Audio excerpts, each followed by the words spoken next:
মইনুল তো পর কেউ না, আপনারই তো ভাইপো। লোকজন জানাজানি হলি মান সম্মান তো আপনাদেরই যাবে। তাই বলছিলাম কি, লোকজন জানাজানি না করে বিষয়টা আপনারাই মীমাংসা করে ফেলেন। আরে তুমি আমারে জ্ঞান দিও না, কি করতে হবে না না হবে সেটা আমার মাথায় আছে।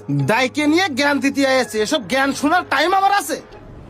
তুমি যে আমার কাছে আয়েছো, ও যে গড়টা কইরেছে ও কি আমার কাছে একবারও শুনেছে? আমি নিয়ে আইসে জমি মাইপেছে, তাও আমারে ডাকিনি।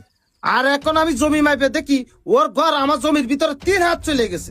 এখন তুমি কও এর সমাধান তুমি কি করে করবা? শোনেন কাকা, আমি সবই বুঝেছি।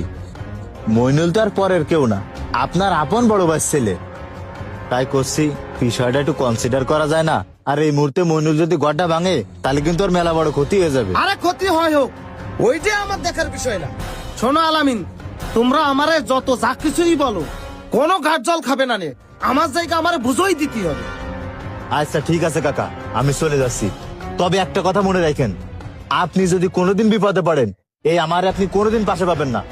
আপনার ভালো চাই বলেই এই কথাগুলো আমি বললাম, কিন্তু আপনি তো আমার কথা রাখলেন না। থাকেন, আমি চলে এসে গেলাম। আমারে জ্ঞান দিতি, আমার ভালো মন্দ আমিই বুঝি, এসব ফকড়া জ্ঞান সাইফুল নেয় না। আমার ওই পাশে তুলো গাছগুলো দেখেন, আর এই 2 সারি দেখেন।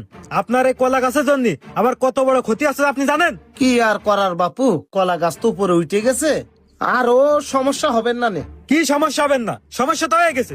2 দিনের ভিতরে ভাই আপনার এই কলা গাছ কেটে সাফ করবেন, না হলে কিন্তু আপনার খবর আছে। খবর আছে মানে? এ তুই কি করতে চাচ্ছিস? এই কলা গাছ আমি কাটবো না, দেখি তুই কি করতে পারিস। বাড়ি 2 টাকা কুলো গাছ লাগাইয়ে বড় বড় কি রে, নিচার দুই আমার টাকা চাচার গলা মনে হচ্ছে। কথাবার্তা সাবধানে তাই তো, বলেন। সাথীর সাথে কি নিয়ে জ্ঞান বাদাইলো? তুই কি এত জ্ঞান আমার এই বাদাইলো কলা গাছ তাড়াতাড়ি যাই। কাটবো না, তুই কি করতে পারিস আমি দেখবা না। এই তুমি কি দেখবা দেখবা কি? এসব কি হচ্ছে? আরে কি করতেছিস তুই এসব? আরে ভাই তুই জানিস না, তোর এই চাচার কলা গাছের জন্য আমার কত বড় ক্ষতি আছে তুই দেখেছিস? তোর না তোর চাচার সাথে ঝামেলা রয়েছে, তুই আবার এনে এসে কথা করছিস কেতি? আরে বুঝলাম না, কথা আমি কবে না কবে কিটা? যতই ঝামেলা থাকুক, সে তো আমার চাচা।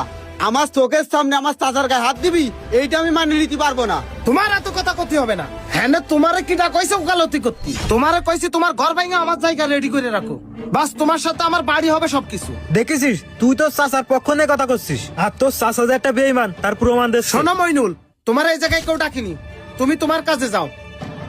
শোনেন ভাই, যেইভাবেই হোক আজকের ভিতরে কলা গাছ কাটবেন। সব কটা কলা গাছ আমার জমির ভিতর চলে আসে, আর একদিনও টাইম দিতে পারবো না। যদি না কাটেন আপনার খবর আছে। এই খবর আছে মানে?